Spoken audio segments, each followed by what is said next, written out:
আসসালামু আলাইকুম। প্রিয় এইচএসসি পরীক্ষার্থী, তোমাদের জন্য দারুণ সুখবর।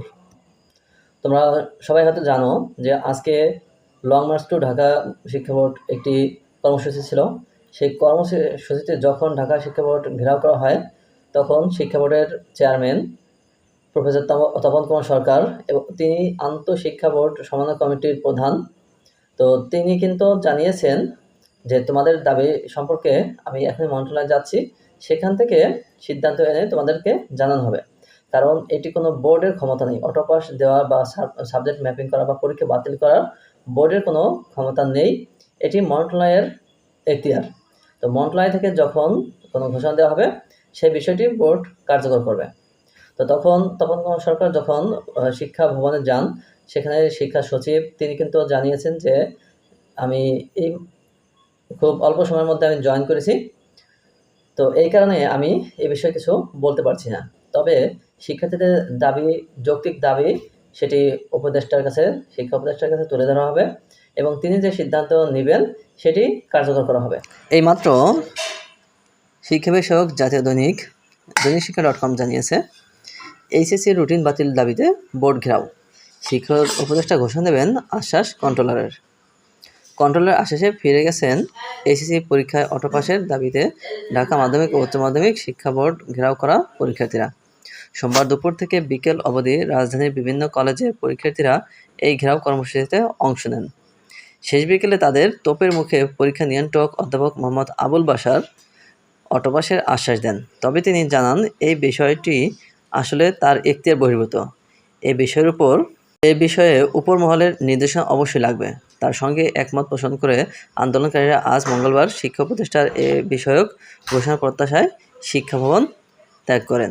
আন্দোলনকারী শিক্ষার্থীরা বলেন, ২ মাস ধরে আন্দোলন করেছি, অনেকেই আহত, অনেকে জেল খেটেছেন।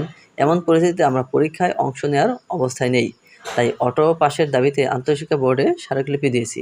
এদিকে পরীক্ষার্থীদের এই দাবির প্রেক্ষিতে আন্তঃশিক্ষা বোর্ড সমন্বয় কমিটির সভাপতি এবং ঢাকা মাধ্যমিক ও উচ্চ মাধ্যমিক শিক্ষা বোর্ডের চেয়ারম্যান তপন কুমার সরকার শিক্ষা মন্ত্রণালয়ে গিয়েছিলেন আলোচনার জন্য। দৈনিক আমাদের বার্তাকে তিনি বলেন, শিক্ষা বোর্ড এ সিদ্ধান্ত দিতে পারবে না। শিক্ষার্থীদের দাবি দেওয়ার বিষয়ে আমরা শিক্ষা মন্ত্রণালয়কে জানাবো, মন্ত্রণালয় যে সিদ্ধান্ত দেবে সেটা বাস্তবায়ন করা হবে। তাহলে তোমরা কিন্তু ধরে নিতে পারো যে তোমাদের দাবি প্রায় সম্পন্ন হয়েছে, অর্থাৎ তোমাদের দাবি আদায়ের পক্ষে। কারণ কেউ কিন্তু তোমাদের দাবিকে অগ্রহণযোগ্য করেনি বা কেউ এর বিপক্ষে কোনো কথা বলেনি যে এটি মানা যাবে না বা এটি সম্ভব না। তবে তোমাদের অটোপাস যেটা তোমরা চাচ্ছ, আসলে অটোপাস না, তোমাদের সাবজেক্ট ম্যাপিং হবে। কারণ যে পরীক্ষাগুলো ইতিমধ্যে তোমরা দিয়েছো সেই পরীক্ষাগুলো কিন্তু বাতিল হবে না। সেই পরীক্ষাগুলোর উপর ভিত্তি করে তোমাদেরকে পরবর্তী যে পরীক্ষাগুলো হয়নি সেগুলো মার্ক তোমাদের ওই পরীক্ষা অনুসারে দিয়ে দেওয়া হবে। তো এতে যাদের পরীক্ষা ভালো হয়েছে তারা অবশ্যই উপকৃত হবে, আর যাদের পরীক্ষা খারাপ হয়েছে তারা কিন্তু ক্ষতিগ্রস্ত হবে। তো যাই হোক না কেন, তোমাদের সার্বিক যাতে কল্যাণ হয়, যে পদ্ধতিতে তোমরা ক্ষতিগ্রস্ত হবে না সেই পদ্ধতিটি কিন্তু অবলম্বন করা হবে।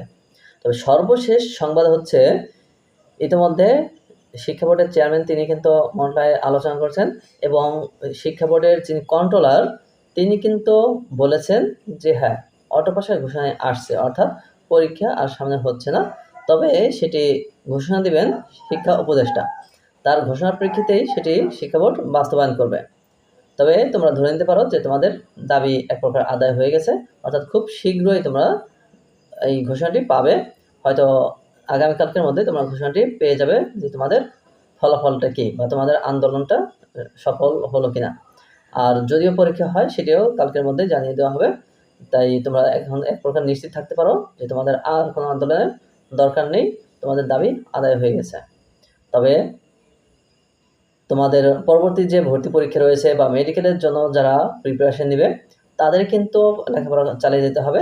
তারা কিন্তু শুধু পরীক্ষার জন্য না, তাদের পরবর্তী যে ধাপগুলো রয়েছে সেই ধাপগুলো জন্য প্রস্তুতির জন্য তোমাদের কিন্তু পরীক্ষার বিগত যে বইগুলো রয়েছে সেই বইগুলো আবার যাচাই বাছাই করতে হবে, সেগুলোর জন্য আলাদা প্রিপারেশন নিতে হবে।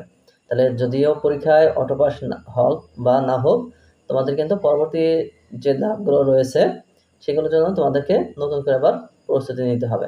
সবার জন্য শুভকামনা রইল। আল্লাহ হাফেজ।